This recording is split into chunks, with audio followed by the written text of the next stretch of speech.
Hello students, আমার চ্যানেলে তোমাদেরকে স্বাগত শুরু করছি 2026 মাধ্যমিক পরীক্ষার্থীদের জন্য ইতিহাসের ক্লাস।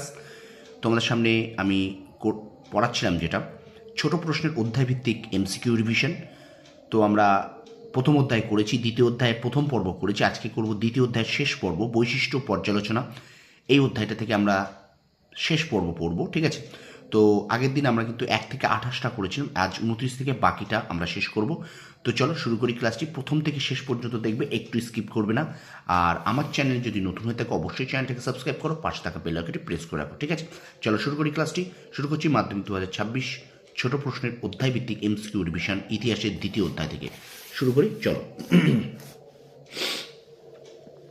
আচ্ছা, প্রথমে 29 দাগ বলছে, হিন্দু প্যাট্রিয়ট পত্রিকার সম্পাদক ছিলেন হরিশচন্দ্র মুখোপাধ্যায়। 2 নম্বর প্রশ্ন, 30 নম্বর প্রশ্ন, কলকাতা মেডিকেল কলেজ প্রতিষ্ঠার জন্য জমি দান করেছিলেন মতিলাল শীল। 31 নম্বর প্রশ্ন, কলকাতা মেডিকেল কলেজের প্রতিষ্ঠাতা উইলিয়াম বেন্টিং। তোমরা সালটাকে মনে রেখো, 1835। পরের প্রশ্ন, কলিকাতা বিশ্ববিদ্যালয়ের প্রথম ভারতীয় উপাচার্য ছিলেন, অপশান ক হবে স্যার গুরুদাস বন্দ্যোপাধ্যায়।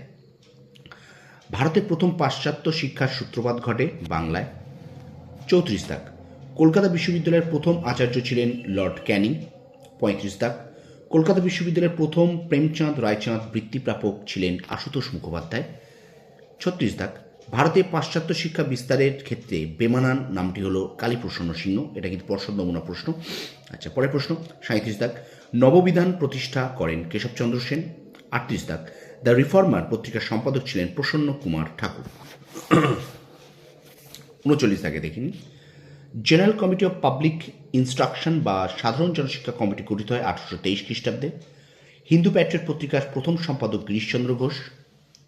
41 দাগ, কন্যাকে প্রতিপালন করিবেন ও যত্নের সহিত শিক্ষা দিবেন কথাগুলি যে পত্রিকার উপরের অংশে লিখিত ছিল তার নাম বামাবোধিনী। এশিয়ার প্রথম ডিলিট প্রাপ্ত ছাত্র হলেন বেণীমাধব বড়ুয়া। নীলদর্পণ নাটকের ইংরেজি অনুবাদ প্রকাশের জন্য জেমস লংয়ের কারাদণ্ড হয় 1 মাস। অমৃতবাজার পত্রিকার সম্পাদক ছিলেন শিশির কুমার ঘোষ। উডের ডেসপ্যাচ প্রকাশিত হয় 1854 খ্রিস্টাব্দে। 46 দাগ, হান্টার কমিশন গঠন করেন লর্ড রিপন। 37 দাগ, সংবাদ প্রভাকর পত্রিকার সম্পাদক ছিলেন ঈশ্বর গুপ্ত। 48 দাগ প্রশ্ন, শ্রীরামপুর মিশন তৈরি করেন কেরি। শব্দকল্পদ্রুম গ্রন্থটি রচনা করেন রাধাকান্ত দেব। চলে যাই এবার 50 দাগে, দেখো, গোসাইজি নামে পরিচিত ছিলেন বিজয় কৃষ্ণ গোস্বামী। 51 দাগ, কলকাতায় বেদান্ত কলেজ স্থাপন করেন রাজা রামমোহন রায়। 52 দাগ, নব্য বেদান্তবাদ প্রচার করেন স্বামী বিবেকানন্দ। 53 দাগ, একাডেমিক অ্যাসোসিয়েশন প্রতিষ্ঠা করেন ডিরোজিও। 54 নম্বর দাগ, শিক্ষার ক্ষেত্রে চুঁয়ে পড়ার রাজনীতিটি হল Thomas মেকলের। 55, Rammohan Roy Anglo Hindu college প্রতিষ্ঠা করেছিলেন 1822 খ্রিস্টাব্দে। 56, প্রথম কোন পত্রিকায় লালন ফকিরের গান প্রকাশিত হয়? গ্রাম বার্তা প্রকাশিকা। ফোর্ট উইলিয়াম কলেজ প্রতিষ্ঠিত হয় 1800 খ্রিস্টাব্দে। তুয়াফাত উল মুয়াহিদ্দিন গ্রন্থটি লেখা হয়েছিল ফার্সিতে। 59 দাগ, জেনারেল অ্যাসেম্বলিজ ইনস্টিটিউশন প্রতিষ্ঠার সঙ্গে যুক্ত ছিলেন আলেকজান্ডার ডাফ। 60 দাগ, শিকাগো বিশ্ব ধর্ম সম্মেলন অনুষ্ঠিত হয় 1893 খ্রিস্টাব্দে। 61 দাগ, ওরিয়েন্টাল সেমিনারি বিশ্ববিদ্যালয়টি প্রতিষ্ঠা করেন গৌরমোহন আঢ্য।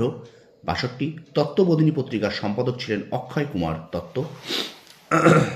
63, তত্ত্ববোধিনী সভা প্রতিষ্ঠা করেন দেবেন্দ্রনাথ ঠাকুর। একাডেমিক অ্যাসোসিয়েশনের মুখপত্র ছিল এথেনিয়াম। ভারতের পাশ্চাত্য শিক্ষার ম্যাগনা কার্টা বলা হয় উডের ডেসপ্যাচকে।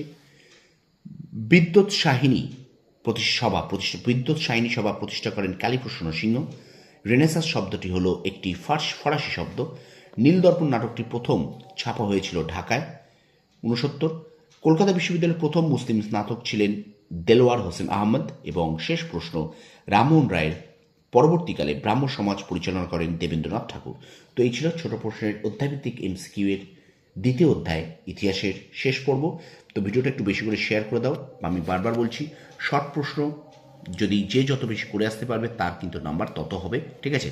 তো অবশ্যই ভিডিওটা বেশি করে শেয়ার করো। আর আমার চ্যানেল যদি নতুন হয়ে থাকো অবশ্যই চ্যানেলটাকে সাবস্ক্রাইব করো, পাশে থাকা বেল আইকনটি প্রেস করে রাখো। তোমরা সফল হও, তোমাদের সাফল্য কামনা করি। ধন্যবাদ।